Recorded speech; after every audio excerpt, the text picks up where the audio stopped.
Udah nyampe aja. Ya Alhamdulillah. Ini Masjid Kuba Bapak Ibu.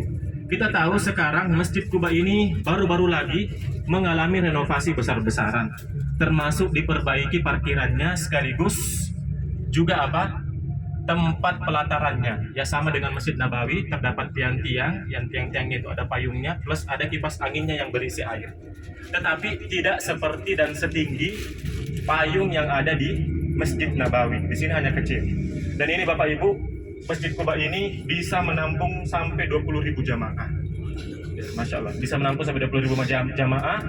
Dan Masjid Kuba ini dahulu hanya dibuka di waktu-waktu sholat. Tetapi setelah melalui pengembangan dan lain sebagainya, sekarang 24 jam sudah dibuka. Ya. Bahkan sekarang Masjid Kuba ini ada namanya Mamsya Kuba, yaitu pedestrian tempat jalan kaki dari Masjid Nabawi dan menuju Masjid Kuba, atau sebaliknya. Bisa dengan jalan kaki atau bisa dengan pakai golf cart, itu harganya 10 real. Kalau ada yang mau coba malam ini boleh, ya. Itu di mana ngambilnya? Di dekat Masjid Gumama, di belakang sana, dekat Masjid Gumama situ, ya. Kita bisa ambil golf cart 10 real, jadi PP berarti 20, ya. Untuk jalan-jalan ke Masjid Kuba. Dan lagi-lagi kejar pahalanya, yaitu berwudu terlebih dahulu, kemudian datang ke Masjid Kuba dan melaksanakan 2 rakaat. Ya, inilah pentingnya mengilmui sebuah amalan. Ya. Kalau kita tidak tahu ini Bapak Ibu, mungkin kita datang ke Masjid Kuba biasa-biasa saja, tidak mau melaksanakan sholat ataupun tidak berwudu sejak dari rumah. Jadi inilah pentingnya. Kenapa ilmu itu sangat penting dalam sebuah ibadah? Karena dengan ilmulah kita bisa mengetahui pahala yang tersedia dari amalan tersebut. Sehingga kita tahu dan kita menjadi semangat. Ada yang tahu berapa pahalanya orang yang membaca Al-Ikhlas 1 kali? Ada yang tahu? Sepertiga Al-Quran. Kalau dibaca 3 kali berarti sama menghatamkan Al-Quran. Kalau kita tidak tahu, mungkin kita malas baca surat Al-Ikhlas. Padahal sebentar, paling berapa menit baca Al-Ikhlas? Nggak sampai 20 detik Bapak Ibu. Bismillahirrahmanirrahim. Qul huwallahu ahad, Allahus samad, lam yalid walam yulad walam yakul lahu kufuwan ahad. 9 detik selesai. Berapa pahala yang kita dapatkan? Sulusul Quran, sepertiga Al-Quran. Kalau dibaca 3 kali, berapa? 1 Al-Quran.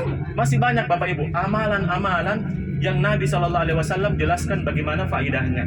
Tadi kita sholat tahajud, kita baca 2 rakaat terakhir 3 ayat terakhir surat Al-Baqarah. Ada yang tahu apa fungsinya itu? Kenapa kita pilih baca itu?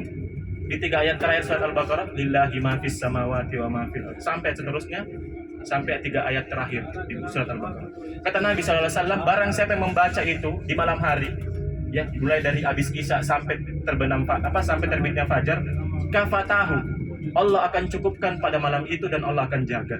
Dan Allah catatkan sebagai orang yang beribadah semalam suntuk. Barang siapa yang sholat isya secara berjamaah, maka Allah akan catat sebagai orang yang melaksanakan sholat malam setengah malam. Ditambah barang siapa yang mensolat subuh secara berjamaah, maka Allah akan berikan seperti mencatat orang yang melakukan sholat malam sepanjang malam. Bahkan kata Nabi SAW, man shalla salatal subhi fi jama'atin fahuwa fi zimmatillah. Kata Nabi SAW, barang siapa yang sholat subuh secara berjamaah, maka dia dalam tanggungan Allah, dalam perlindungan Allah.